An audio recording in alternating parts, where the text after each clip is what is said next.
नमस्कार, मैं doctor Narendra Pandey, allergy asthma centre की ओर से। आज हम लोग चर्चा करेंगे कोविड वैक्सीन लेने के बाद बहुत लोगों को शरीर में नोचनी, खुजलाहट और दापर-दापर होने वाला परिस्थिति सामने आ रहा है।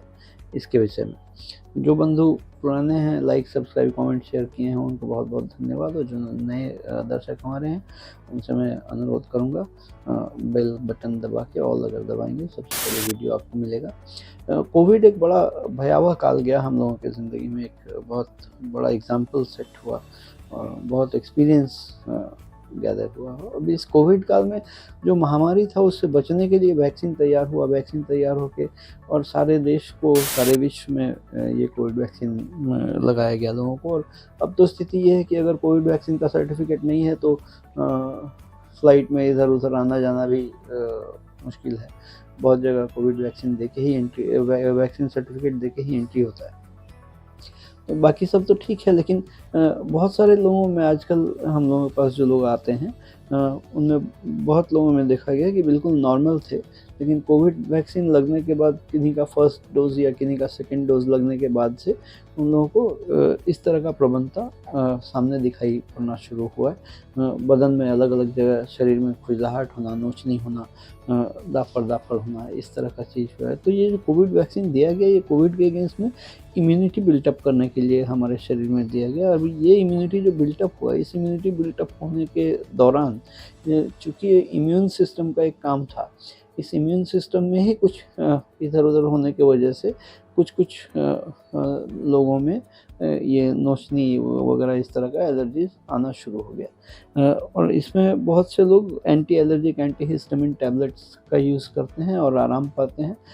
कुछ लोग तो 1 महीना, डेढ़ महीना एंटी हिस्टामिन या एंटी एलर्जिक लेने के बाद ये प्रॉब्लम चला जाता है, लेकिन कुछ लोगों का इम्यूनिटी वीक होने की वजह से ये प्रवणता एलर्जिक रह जाता है। जिनका ये परसिस्ट कर रहा है, बहुत दिन से हो रहा है और छूट नहीं रहा है, क्योंकि ये नोचनी होना, खुजलाहट होना, ये बहुत आपको बेड रिडन बिस्तर सज्जा नहीं कर देगा, लेकिन आपका नॉर्मल क्वालिटी ऑफ लाइफ को भी बहुत हैम्पर करता है। आप कोई चीज़ एंजॉय नहीं कर पाते हैं, किसी चीज़ में कंसंट्रेट नहीं कर पाते हैं। एक किताब पढ़ रहे हैं, एक पैरा में हैं बीच में, तब तक अचानक पीछे खुजलाना शुरू हुआ, अटेंशन डाइवर्ट हो गया, फिर खोजना शुरू करिए पैराग्राफ कहाँ है, कैसे है। तो ये नोचनी खुजलाहट को खोजने के लिए, पहचानने के लिए जानना पड़ेगा कि किन-किन चीज़ों से एलर्जी हो रहा है, कौन-कौन सा चीज़ हमारे बॉडी को सूट नहीं कर रहा है, कौन-कौन सा चीज़ के अगेंस्ट में मेरा बॉडी हाइपर रिएक्ट कर रहा है, हमारा शरीर उसको ले नहीं पा रहा है, सहन क्षमता नहीं हो रहा है।